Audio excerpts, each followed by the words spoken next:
વૈષ્ણવના ઘરે તમને જન્મ મળ્યો છે ને, એ સૌથી પહેલું પ્રમાણ છે કે ગત જન્મમાં તમે અનેક પુણ્યો કર્યા છે. આ પહેલી સાબિતી છે. અને હું નથી કહેતો, ગીતાજીમાં ભગવાન કહે છે, સુચિનામ શ્રીમતામ ગેહે. જે યોગભ્રષ્ટ જીવ હોય, અનેક સત્કર્મો કરીને મૃત્યુ પામી જાય અને પરમફળ ન પામી શક્યો હોય, ત્યારે ભગવાન કહે છે કે એ જીવને હું એવી જગ્યાએ જન્મ આપું છું જ્યાં ભક્તિ કરવાની બધી જ સુવિધા એને મળે છે. જો તમારો જન્મ એવા ઘરે થયો છે કે જ્યાં ઠાકોરજીની સેવા બિરાજે છે, તો માનજો કે ગયા જન્મના અનેક પુણ્યો તમારા ફલિત થયા છે. આનું પ્રમાણ છે. એમને કોઈને વૈષ્ણવ કુળમાં જન્મ નથી મળતો. તમને એમ ભલે એમ થતું હોય કે આ તો અકસ્માત છે, કદાચ હું આ દેશમાં પેદા થયો તો આને માનતો હોત, આ અહીંયા જન્મ્યો હોત તો આને. ના, તમે ગમે ત્યાં ગમે તે રીતે જન્મ લીધો હોત, તમે વૈષ્ણવ જ થાત. કારણ તમારી પાછળ જન્મ લેવાના કારણ રૂપે તમારા ગત જન્મની અનેક કરેલા સત્કર્મો જોડે છે. તમારી કરેલી ભક્તિ તમારી પાછળ છે. અને એટલે જ જો ને, આ દીપકભાઈના બા અને અમારા તો દાદીજી યાદ કરતા હતા, બધા કેવા ભગવદી વૈષ્ણવ. આપણે જૂના કડીના વૈષ્ણવને યાદ કરીએ, કેટલા મરજાદીના ઘર આપણા કડીમાં, અને કેવા કેવા ભગવદી જીવો. અને એ ભગવદીઓની ભક્તિ, હું તો એમને એમ જ કહીશ કે તમારા વડીલોની ભક્તિ આજે ફલિત થઈ છે તમારે, કે તમને ભાગવત કથા તમારા થકી થઈ રહી છે. ભાગવતજી બિરાજમાન થયા છે, દશમસ્કંદની ગાથા ગવાઈ રહી છે. આ કેવલ આપણી વ્યવસ્થાનું ફળ નથી. ઘણી વસ્તુ છે ને, આપણા કરવા કે આપણા સામર્થ્ય કે આપણી વ્યવસ્થાના ફળ નથી હોતા. આ આપણા પુણ્યોના ફળ રૂપે, પૂર્વજોની ભક્તિના ફળ રૂપે આપણને મળતું હોય. અને એટલે જ અહીંયા બેઠા છે. હું તો તમને આ જ પ્રશ્ન કરું, કદાચ આ 3 દિવસનું આયોજન ન હોત તો આ ટાઈમે તમે શું કરતા હોત? અહીંયા ન હોત, કથા ન હોત, ક્યાંક લૌકિકની સંસારની ગાંઠો જ બાંધતા હોય. અને આપણે એ ન કરી અને ભગવાનની સામે બેઠા છે, ભગવાનના ગુણગાન સાંભળી રહ્યા છે. કદાચ આ ન હોત તો આપણે ભગવાનનું નામ અત્યારે ન લઈ રહ્યા હોત. આ ટાઈમ નથી ભગવાનનું નામ લેવો. લોકોના તો ભગવાનના નામ લેવાના ટાઈમ હોય ને. મહાપ્રભુજી ભલે આજ્ઞા કરે છે કે તસ્માત સર્વાત્મના નિત્યમ શ્રી કૃષ્ણ શરણમ મમ વદત ભિરેવ સતતમ સ્થે મિત્તે મે મતિ. મહાપ્રભુ તો એમ કહે છે કે ગાયના શિંગડા પર રાઈનો દાણો રહે એટલી વાર પણ જો ભગવાનને ભૂલો ને તો કલયુગ પ્રવેશ કરી જાય. મનને મોકો મળતા જ સંસારને પકડી લે છે. એટલે મનને બહુ અવસર નહીં આપતા. તો આપણે તો સમય હોય, માણસની વિચિત્રતા જે છે, હું તો ઘણી વાર કથામાં કહું કે સારા સારા કર્મો, સારા સારા વિચારો એ બધાને ટાઈમ ફ્રેમમાં બાંધી રાખવા. અમારે સેવા તો સવારે 7 થી 8 કરવાની જ. 8 વાગ્યા પછી ના, પછી તો પ્રભુ પહોંચી જાય. અને ક્રોધ એ તો 24 કલાક કરવાનો, લોભ એ તો 24 કલાક કરવાનો, ઈર્ષા એ તો 24 કલાક કરવાની. ખાલી પાઠ અને સેવા માટે જ ટાઈમ ફ્રેમ બાંધી રાખવાની. એટલે સારી સારી વસ્તુઓને આપણે સમય અને સ્થાનમાં બાંધી રાખીએ છીએ અને દુર્ગુણોને છૂટો દોર આપીને બેઠા છે. પ્રભુનું નામ ક્યાં લેવાનું? કે મંદિરમાં ઠાકોરજીની આગળ પાઠ કરીએ ત્યારે. એટલે એની માટે જગ્યા ફિક્સ. ક્રોધ માટેની કોઈ જગ્યા ફિક્સ છે? એ તો જ્યાં આવે ત્યાં કરી જ નાખવા. દ્વેષ માટેની કોઈ જગ્યા નક્કી ખરી?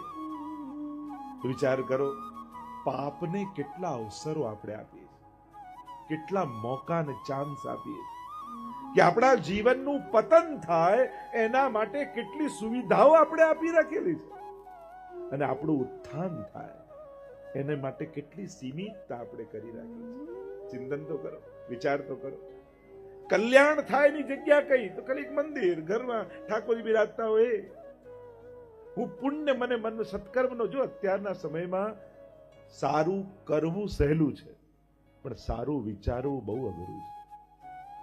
અત્યારે સામર્થ્ય વધ્યું છે ને, ઉઘાડાને કપડા આપનારા ઘણા લોકો છે, બીમારને દવા આપનારા ઘણા લોકો છે, ભૂખ્યાને અન્ન આપનારા ઘણા લોકો છે, પણ કોઈ સુખીને જોઈ સુખી થનારા લોકો ક્યાં છે દુનિયામાં? આજે માણસ કોઈનું સુખ નથી જોઈ શકતો. કંઈક કોઈકનું સારું થાય ને તો ખબર છે કઈ રીતે, તો તું કરને કોણ ના પાડે? લોકો એમાંય કારણમાં કંઈક ને કંઈક એવું ગોતી લે અને પોતાને સંતોષ આપવાની કોશિશ કરે. દુનિયામાં સારું, હવે વિચાર કરો, ઘરથી નીકળો એટલે ચારે બાજુ એ દેખાય જેનાથી મન બગડે. મનને સારો વિચાર આવે એવી જગ્યા કઈ? ઘણી વાર લોકો એમ કહે આ કથા ને આ મંદિરો, એના કરતા હોસ્પિટલ બાંધો, ગરડાઘર બાંધો, આ કરો પેલું કરો. અરે સમાજનો સર્વાંગી વિકાસ થવો જોઈએ. સમર્થ વ્યક્તિ જો સારો વિચાર વાળો નહીં રહે ને તો એ જ સામર્થ્ય સમાજનું પતન કરી નાખશે. એટલે સમાજ સ્વસ્થ કેવલ શરીરથી નથી બનતો, વિચારોથી સ્વસ્થ બનવો જોઈએ, તો જ સમાજ સ્વસ્થ થઈ શકે. અત્યારે આપણે વાંધો લઈએ રશિયા યુક્રેન જોડે, આવું કે અરે એ એના લેવલ પર ઝઘડે છે તો આપણે આપણા લેવલ પર આ જ કરી રહ્યા છીએ. રોજ હુમલાઓ જ કરીએ છીએ, રોજ એટેક જ કરીએ છીએ. આપણે આપણા સામર્થ્ય પ્રમાણે કરીએ છીએ, એના સામર્થ્ય પ્રમાણે કરે છે. પણ મોટું થાય એનો વિરોધ છે, પણ ઘરમાં રોજ આપણે બોમ્બ બાઇન્ડિંગ કરતા હોય એમાં કોઈ વાંધો નથી હોતો આપણને. એટલે વિશ્વ શાંતિ માટે આત્મ શાંતિ થવી નિતાંત જરૂરી છે. ખાલી એના સ્ટેજનો જ ફરક છે, એના સ્થાનનો જ ફરક છે. જે વસ્તુ નથી ગમતી દુનિયામાં થતી એ રોજ આપણે આપણા જીવન દ્વારા કરીએ અને આપણને લાગે આટલા આમાં શું છે, દેશોએ ન લડવું જોઈએ. અચ્છા, અને ઘરમાં લડવું જોઈએ. આપણે ચિંતન તો કરો, આ લડવાની વૃત્તિ જ તો ક્યાંક એ મોટું લેવલ કે સ્થાન મોટું થઈ જાય ત્યારે મોટા લેવલ પર થઈ જાય. સમાજને સ્વસ્થ બનાવવા માટે સદવિચાર વાળો સમાજ જોઈશે, નહીં તો આપણું સામર્થ્ય જ સમાજનું પતન કરી નાખશે. કારણ કે ત્યારનો સમય જે રીતે સમાજ દોડી રહ્યો છે, આગળ જઈ રહ્યો છે, એની ઝડપ જ ક્યાંક એના પતનનું કારણ ન બની જાય. જે તેજી પકડી છે, અને તેજી કેવળ વસ્તુ મેળવવા માટે જ નહીં, જે બાળક 20 વર્ષે વાત જાણવી જોઈએ એ આજે 10 વર્ષે જાણી લે છે. ક્યાંક સમયથી પહેલી વસ્તુ યા વિચાર માણસનું પતન તો નહીં કરી નાખે. ચિંતનની બહુ જ જરૂર છે, એટલે જ સત્સંગની જરૂર છે. મન પવિત્ર થાય એની સમાજને બહુ જ જરૂર છે. કારણ કે જો સારા વિચારો ખતમ થઈ ગયા, સજ્જન વ્યક્તિઓ સમાપ્ત થઈ ગયા, તો આ દુનિયાને માણસ જ ખતમ કરી નાખે. દરેક દેશે દુનિયા ખતમ થઈ જાય એટલા સાધનો ભેગા કરી જ રાખ્યા, બસ બુદ્ધિ બગડવાની વાર છે. આ બુદ્ધિ સુધરેલી છે ત્યાં સુધી દુનિયા સ્વસ્થ છે. બાકી જે દિવસે માણસ સમર્થ લોકોની બુદ્ધિ બગડીને એ દિવસે સમાજનો સર્વનાશ માણસ જ કરી નાખે. એટલા માટે સત્સંગની જરૂર છે, મંદિરની જરૂર છે. તમે 1 કલાક કોર્ટમાં જઈને બેસો, તમે 1 કલાક હોસ્પિટલમાં જઈને બેસો, તમે 1 કલાક પોલીસ સ્ટેશને જઈને બેસો અને 1 કલાક મંદિરે જઈને બેસો. કોર્ટમાં બેસો ને એમ લાગે આખી દુનિયા લડી જ રહી છે, હોસ્પિટલમાં બેસો એમ લાગે આખી દુનિયા બીમાર જ છે. સમાજમાંથી રસ ઉડી જશે, જીવનમાંથી રસ ઉડી જશે. 1 કલાક મંદિરે જઈને બેસશો ને તો એમ થશે કોઈ આપણી જોડે હોય ન હોય, મારો ઠાકોરજી મારી સાથે છે. જીવન જીવવાનું બળ મળે. અને આ બળની શું જરૂર નથી, સારા વિચારોની જરૂર નથી. તમારા જ ઘરના સ્વજનોના બધાના વિચાર બગડી જાય તો તમને શાંતિ ઘરમાં લાગશે નહીં. એટલે તમને પણ સત્સંગની જરૂર છે, તમારા પરિવારને પણ સત્સંગની જરૂર છે જ. સત્સંગ એટલે સદવિચારનો સંગ, અને સદવિચાર, સદભાવના, સત્કર્મોનો સોર્સ ક્યાંક હોય તો ઈશ્વર છે, ઈશ્વર જ છે. અરે અમારા ડોક્ટર સાહેબને પૂછો, અને એમને કોઈ પૂછો કે લાંબુ જીવન જીવવા શું કરવાનું, તો કે આનંદમાં રહેવાનું. બધા ડોક્ટરો એમ જ કે આનંદમાં રહેવાનું, ખુશ રહો, આનંદમાં. આનંદમાં રહેવાનું કે ખરા, પણ આનંદ ક્યાં મળે એ પાછા ના બતાવે. આ તો કથામાં આવીએ અને હમણાં કથાના અંતમાં જોજો તમને આનંદ ક્યાં મળે ખબર પડશે. ક્યાં મળે? ના ઘરે કોણ થયો? આનંદ. એ ઈશ્વરને શાસ્ત્રોમાં એની ડેફિનેશન શું આપી? આનંદ માત્ર કરપાદ મુખોદરાદિ. જે સર્વાંગ આનંદમય છે, જે વિચારનો, વ્યવહારનો, ભાવનાનો જે આનંદમય છે એ જ કૃષ્ણ છે. આજે આપણે કૃષ્ણ ચરિત્રનું દર્શન કરવા જઈ રહ્યા છીએ. હું તમને આ વાત કરી સમાજથી લઈ અને દુર્ભાવનાઓથી લઈ સદભાવના સુધી લઈ જાઉં છું. પણ એ સદભાવના, સદવિચાર, સત્કર્મ શેના માટે છે? તો કે આનંદ માટે. અને એ આનંદનો સોર્સ ક્યાં છે? તો કે કૃષ્ણ. કૃષ્ણ શબ્દની ડેફિનેશન જ ઉપનિષદમાં આપવામાં આવી. કૃષ્ણ એટલે કોણ? કે કૃષિર ભૂવાચકો શબ્દ ણશ્ચ નિવૃત્તિવાચક તયોરૈક્ય પરબ્રહ્મ કૃષ્ણ ઇત્યભિધીયતે. કોઈ કે હું ભગવાનમાં નથી માનતો, તો મારે પહેલો પ્રશ્ન એ કરવો પડે, તું ભગવાનની વ્યાખ્યા શું કરે? ભગવાનની ડેફિનેશન તારા મનમાં શું છે? તારી ડેફિનેશન રોંગ છે, તારી વ્યાખ્યા ખોટી છે, એટલે તું એમ કહે છે કે તું ભગવાનમાં નથી માનતો. બાકી આ દુનિયામાં પાપીમાં પાપી માણસ, નાસ્તિકમાં નાસ્તિક માણસ ધર્મ વગર જીવી નથી શકતો. દરેકને ધર્મ જોઈએ છે. બધા આગળ ગુસ્સો કરતો હોય, કોઈ એમ ઈચ્છે મારી સામે કોઈ ગુસ્સો કરે? શાંતિ જ જોઈએ. બધાને છેતરતો હોય, કોઈ એમ ઈચ્છે કે મને કોઈ છેતરે? એને તો ઈમાનદાર જ જોઈએ. અરે 4 ચોર પણ ચોરી કરીને આવે ને તો ચલો ઈમાનદારીથી 4 ભાગ કરી લો. આયા જે ચોરી કરીને ઈચ્છે છે તો ઈમાનદારી. દુનિયાના કયા માણસને અધર્મ જોઈએ? કોઈ નહીં. અધર્મી વ્યક્તિ હોય એને પોતાને તો ધર્મ જ જોઈએ. દુનિયામાં કોઈ ખરાબ માણસ ગોતો તમે? બધા સારા જ ગોતે. અરે પ્લમ્બર પણ જરૂર પડે. હવે કોઈ સારો પ્લમ્બર ધ્યાનમાં છે? કોઈ સારો ડોક્ટર ધ્યાનમાં છે? કોઈ સારો મિસ્ત્રી ધ્યાનમાં છે? લૌકિકમાં પણ આપણે સારાને જ ગોતીએ. કોઈ એમ કે ખરાબ પણ ચાલશે? દુનિયામાં માણસ સારાઈને શોધે છે. અને એ સારાઈની સર્વોચ્ચ અવસ્થા, એ શુભતાની સર્વોચ્ચ અવસ્થા પર ઈશ્વર છે. એ આનંદની સર્વોચ્ચ સ્વરૂપ, એ પવિત્ર સ્વરૂપ એટલે ઈશ્વર, કૃષ્ણ. અને કૃષ્ણની શોધ એ કોઈ કલાક બચે છે એટલે કરવાની એક્ટિવિટી એ ધર્મ નથી. ધર્મ એ આપણા લાઈફની ડિમાન્ડ છે. આપણે બધા જ ઈચ્છીએ છીએ. આપણે બધાને ધર્મની આવશ્યકતા છે. એના વગર આપણે જીવી નથી શકતા. એટલે કે કૃષ્ણ બધાને જોઈએ છે, આનંદ બધાને જોઈએ છે. કોણ દુનિયાનો માણસ દુઃખ ગોતે છે? અરે કોઈ સુસાઇડ પર મરી જવું સુખી થઈ ગયું, ખરાબ કરીને પણ ઈચ્છે તો સુખ જ છે. દુનિયાના કયા માણસને દુઃખ જોઈએ છે? કોઈ નહીં. બધાની શોધ સુખ તરફ છે. આપણને કોઈ વસ્તુ કે વ્યક્તિ જોડે ક્યારે પણ લગાવ હોતો જ નથી. આપણને બધાને લગાવ હોય છે સુખ જોડે, આનંદ જોડે. કારણ કે એ જ ગમતી વસ્તુ દુઃખ આપવા લાગે. તમારી બહુ ફેવરેટ કાર હોય ને પછી એ તમને તકલીફ આપવા લાગે, તમે કાન કાઢી નાખો, વેચી નાખો. તમને કાર જોડે લગાવ હોત તો ક્યારેય વેચે જ નહીં. તમને એનાથી મળતા સુખ જોડે લગાવ, અને એ દુઃખનું કારણ બની કાઢી નાખો. તમારા જ ગમતા સ્વજનો, વ્યક્તિઓ, સંબંધીઓ જે અતિ પ્રિય હોય એ જ્યારે દુઃખના કારણ થઈ જાય તો આપણે સંબંધ તોડી નાખીએ. અને તમને વ્યક્તિ જોડે લગાવ નહોતો, તમને એનાથી મળતા આનંદ જોડે લગાવ. અને જે દિવસે આનંદ મળતો બંધ થયો એ જ દિવસે વસ્તુ અને વ્યક્તિમાંથી રસ ઉડી ગયો, એનાથી દૂર ભાગી ગયો. દરેક વ્યક્તિને લગાવ આનંદ સાથે છે. હવે ગવર્મેન્ટ એમ જાહેરાત કરી દે કે હવે નોટ નહીં ચાલે, હવે કાંકરા ચાલશે, પથરા ચાલશે. મોદીજી 8 વાગે રાતના આવે ને એકદમથી એમ કે હવે નોટ બંધ અને પથરા ચાલશે, તો આપણે પથરા ભેગા કરીએ. આપણને તો જેનાથી સુખ આવે એમાં લગાવ છે, નોટ જોડે થોડી લગાવ છે. સુખ જોડે લગાવ છે, આનંદ જોડે લગાવ છે. અને જ્યારે એટલે જ બે વસ્તુ જુદા છે. ઘણા લોકો એમ કે મહેનતથી મળે, ભાગ્યથી મળે કે ભગવાનની કૃપાથી મળે. એમાં સાચું શું? બધાના જુદા જુદા લોજિક હોય છે. ઘણા પરિશ્રમવાદીઓ, પુરુષાર્થવાદી હોય એટલે એમ કે બધું મહેનતથી, બધું પુરુષાર્થથી મળે છે. કોઈ ભાગ્યવાદી હોય કે બધું નસીબથી મળે. નસીબથી કહ્યું ને કે સમયથી પહેલા ને ભાગ્યથી વધારે કોઈને ન મળે. સમયથી પહેલા કોઈને ન મળે. ભાગ્યવાદી હોય. અને વૈષ્ણવ તો કૃપાવાદી હોય. બે વસ્તુ જુદી છે.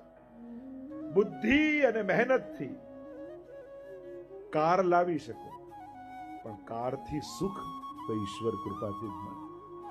તમે ઘર બનાવી શકો મહેનત અને બુદ્ધિથી, પણ જો બે વસ્તુ જુદી છે. એક ઘરનું સુખ અને ઘરથી સુખ. એક સંબંધીનું સુખ અને સંબંધીથી સુખ. એક પૈસાનું સુખ અને બીજું છે પૈસાથી સુખ. આ બંને જુદી વસ્તુ. ઘણા લોકોને પૈસાનું સુખ છે, પૈસાથી સુખ નથી. ઘણા લોકોને ઘરનું સુખ છે પણ ઘરથી સુખ નથી. ઘણાને કારનું સુખ છે પણ કારથી સુખ નથી. ગમતું કાર આવી ગઈ પણ એને જ્યારે જોઈતી હોય ત્યારે બધા લઈને બહાર જ ગયા. એને જ્યારે જવું હોય ત્યારે ડ્રાઈવર આવે જ નહીં. ઘણાને કારનું સુખ હોય છે, કારથી નથી હોતું. બંને જુદી વસ્તુ. તમે બુદ્ધિ અને પુરુષાર્થ કરી વસ્તુ લાવી શકો, વ્યક્તિ જોડે ભેગા કરી શકો, પણ પુણ્ય ઓછા પડે ને તો એ વસ્તુ મળેલા વ્યક્તિઓ સુખના કારણ નથી થઈ શકે. આપણને ગમતી વસ્તુ ન મળે તો આપણને એમ લાગ્યું કે આટલા પૈસા ઓછા પડ્યા. પૈસા ઓછા પડ્યા એનો વિચાર આવે. ક્યારે એવો વિચાર આવ્યો આટલા પુણ્યો મારા ઓછા પડ્યા. જો આટલા પુણ્યો અધિક હોત, કારણ કે સુખ પુણ્યથી આવે છે. મહેનતથી પૈસો આવી શકે પણ સુખ પુણ્યથી આવે. મહેનતથી બુદ્ધિથી ઘર બાંધી શકો પણ ઘરમાં સુખ તો પુણ્યથી આવે. અને સર્વોચ્ચ પુણ્ય એટલે શ્રીમદ ભાગવત. એ પુણ્યનો સોર્સ એટલે એક વસ્તુ યાદ રાખજો, માણસ મદદ કરી શકે, સુખી ન કરી શકે. તમે કોઈને હેલ્પ કરી શકો પણ તમારી મદદથી કોઈ સુખી જ થશે એની ગેરંટી ના આપી શકો. સુખ તો ઈશ્વર કૃપાથી આવે છે. એટલે કૃષ્ણ કોણ છે? આપણે બધા આ જીવનભર જેને શોધીએ છીએ ને એનું જ નામ કૃષ્ણ છે. અને એ કૃષ્ણની કથા, અને એ જ્યારે આનંદ મનુષ્ય દેહ ધારણ કરીને અવતાર ધારણ કરે છે અને પોતાના ભક્તો પર કૃપા કરવા માટે ભૂતલ પર આવે છે, અનેકવિધ પ્રકારની લીલાઓ કરી આપણને આનંદનું દાન કરે છે. એ કૃષ્ણના ચરિત્રને આપણે જોવાનું છે, જેનું વર્ણન શ્રીમદ ભાગવતના 10મ સ્કંદમાં કરવાનું. એ કૃષ્ણ ચરિત્રની ગાથા આપણે ગાવાની છે. કૃષ્ણનું ચરિત્ર, કેરેક્ટર. ચરિત્ર કોને કહેવાય? વિચાર, ભાવના અને વ્યવહાર, આ ત્રણેય દ્વારા મનુષ્યનું ચરિત્ર બનતું હોય છે. તમે શું વિચારો છો, તમારી હૃદયની ફિલિંગ શું છે, ભાવનાઓ શું છે, અને તમારો વ્યવહાર કેવો છે, એના પરથી એક ચરિત્રનું નિર્માણ થાય છે. તો એ કૃષ્ણ ચરિત્રની ગાથા 10મ સ્કંદને કેન્દ્રમાં રાખીને આપણે જોવાના છે. આ બહુ અદ્ભુત ગાથા છે. કૃષ્ણને સમજવા એ જીવનનો એક ઉજાર, કારણ કે ભગવાન પોતે કહે છે કે જે મને અને મારી લીલાને જાણી જાય છે ને એને જન્મ મરણના ચક્કરમાં પડવું નથી પડતું. ગીતાજીમાં ભગવાનના પોતાના વચન છે. અને એ ચક્રમાંથી છૂટવા માટે આપણે કૃષ્ણ ચરિત્રનો અનુભવ કરવા માટે ભેગા થયા છે. જો આ રીતે ભેગા થવું, રોજ કેટલાને મળતા હોઈએ, કેટલા જોડે ભેગા થતા હોઈએ, પણ ભગવાન નિમિત્તે ભેગા થવું ને એ જીવનનો સર્વોચ્ચ આનંદ બની જાય છે. આપણા બધાના મળવાના કેન્દ્રમાં ભાગવતજી છે. અને ભાગવત એ 18મું મહાપુરાણ છે. સર્વોચ્ચ ફળ કહ્યું છે, પરમ પવિત્ર શાસ્ત્ર કહ્યું છે. અને આ એવું પુણ્ય કહ્યું છે કે આ કરવા માત્રથી સમસ્ત પુણ્યો, સમસ્ત તીર્થો, કારણ કે એમ કહેવાય જ્યાં ભાગવતજી બિરાજમાન થાય ત્યાં સમસ્ત તીર્થોનો વાસ હોય છે. 24 અવતારોનું મંદિર કોઈ હોય તો શ્રીમદ ભાગવત છે. તમે ભાગવતની પરિક્રમા, તમે ભારત વર્ષમાં તમને એમ થાય હું બધા જ તીર્થોની યાત્રા કરું તો કદાચ જીવન ઓછું પડી જાય, પણ બધા તીર્થો ન થાય. પણ એકમાત્ર ભાગવતની પરિક્રમા કરો ને તો ભારતના સમસ્ત તીર્થોની યાત્રાનું ફળ તમને મળી જાય. એવું પુણ્ય કર્મ આપણે ત્યાં ભાગવતજીને કહેવામાં આવ્યું છે. પેલું એમ કહેતા ને કે એક દીકરી આવીને પિતાને કહેવા લાગી કે પિતાએ પૂછ્યું કે બેટા તારે શું જોઈએ છે? તો મને સસરા લાવી આપો ને. તો કે આમને એમ સસરા થોડી આવે. ઠીક છે મને સાસુ લાવી આપો. અરે આમ સાસુ થોડી આવે. અચ્છા મને જેઠ લાવી આપો. અરે આમ જેઠ ના, અરે મને જેઠાણી લાવી આપો, દેર લાવી આપો, દેરાણી લાવી. આમ જયારે છોકરી બોલવા લાગી ત્યારે પિતાએ કહ્યું કે એક વર ગોતી લે, આ બધું તો એમને પાછળ પાછળ આવશે. એમ ભાગવત પકડી લો તો સમસ્ત પુણ્યો તો એમને પાછળ પાછળ આવશે. આ એવું એક સત્કર્મ વૈષ્ણવી જીવનનું માનવામાં આવે. હું કહું ને 3 સત્કર્મની વાત કરતો હતો, એ જીવનમાં એકવાર ભાગવત કથા કરી. અને આપણે ભાગવત કથા જ છે. ભાગવત કથા એટલે હું બેસીને 7 દિવસ કરું એ જ નહીં. જ્યાં જ્યાં ભગવત ગુણગાન છે ભાગવત છે. જીવનમાં એકવાર ગૌદાન કરવું, જો આપણે ગોપાલ પ્રભુની કેવી સુંદર ગાયોની ગૌશાળા છે. વૈષ્ણવી જીવનનું એક બહુ મોટું પુણ્ય કહ્યું કે જીવનમાં દરેક વૈષ્ણવે એકવાર ગૌદાન જરૂર કરવું છે. અને ત્રીજું, ક્ષણવાર માટે પણ વ્રજનો આ જ દેહ સાથે જીવનમાં એકવાર વ્રજવાસ કરવો જોઈએ. કેટલા દિવસ રોકાયા, કેટલા કલાક રોકાયા એની ચર્ચા નથી કરવી, પણ આ દેહને વ્રજભૂમિનો સ્પર્શ થાય તો જીવનમાં એકવાર વ્રજવાસ કરો. આ 3 સત્કર્મો દરેક વૈષ્ણવ જીવનમાં એકવાર ચોક્કસ કરવા જોઈએ. એના વગર વૈષ્ણવી જીવન અધૂરું માનવામાં આવે કે આ સત્કર્મો તો થવા જ જોઈએ. શ્રીમદ ભાગવત એ પ્રશ્નથી કૃષ્ણ સુધીની યાત્રા છે. પ્રશ્નથી શરૂઆત થાય, મોહથી મોહન સુધીની યાત્રા છે, શંકાથી સમાધાન સુધીની યાત્રા છે. અનેક શંકાઓ આપણા મનમાં છે એ ભગવાન સંબંધી હોય કે આ દુનિયા ભગવાને બનાવી, ભગવાન જો બધું બનાવે તો કોઈ સુખી કેમ, કોઈ દુખી કેમ, ને કોઈને આમ કેમ, આવો ભેદભાવ કેમ, શું આ ચલાવનારો ઈશ્વર હશે, શું ભગવાન અવતાર લઈને આવતો હશે? કોઈ એમ કહે છે કે કણકણમાં ઈશ્વર છે, કોઈ એમ કહે છે કે તમારી અંદર ઈશ્વર છે, કોઈ એમ કહે છે કે તમે જેની સેવા કરો એ ઈશ્વર છે. તો આમાં સાચું શું? કેટલા પ્રશ્નો આપણા મનમાં જાગે. એ સંસાર સંબંધી હોય કે ભગવાન સંબંધી હોય, પ્રશ્ન વગરનો માણસ નહીં મળે. પ્રશ્ન દરેકના જીવનમાં, અને પ્રશ્ન જ એક અવસર છે. પ્રશ્ન કોઈ ખરાબ વસ્તુ નથી. શંકા તો શ્રદ્ધા સુધી લઈ જાય છે. સદગુરુ માટે ભક્તની શંકા એક અવસર હોય છે કે આ શંકા જ એને શ્રદ્ધા સુધી લઈ જશે. જો જીવનમાં પ્રશ્ન જાગે ખોટું નથી, પણ પ્રશ્નનો ઉત્તર ગલત જગ્યાએ લેવું એ બહુ ખતરનાક છે. શંકા જાગે સારું છે, પણ સમાધાન જો ખોટા વ્યક્તિ પાસે લેવા જશો ને તો તમારી શંકા વધારે દ્રઢ કરી નાખશે. ઓથેન્ટિક પર્સન પાસેથી પૂછો, ઓથેન્ટિક ગ્રંથ વાંચો. આપણે હિન્દુ સમાજની તકલીફ જ એ છે, જેટલું ક્રિશ્ચન ભાઈઓને બાઇબલ વિશે ખબર છે, જેટલું મુસ્લિમ ભાઈઓને કુરાન વિશે ખબર છે, એટલું આપણું હિન્દુ ભાઈઓને ગીતા કે ભાગવત વિશે ખબર નથી હોતી. અને ખબર નથી હોતી એટલે અંધશ્રદ્ધાઓ પેદા થાય.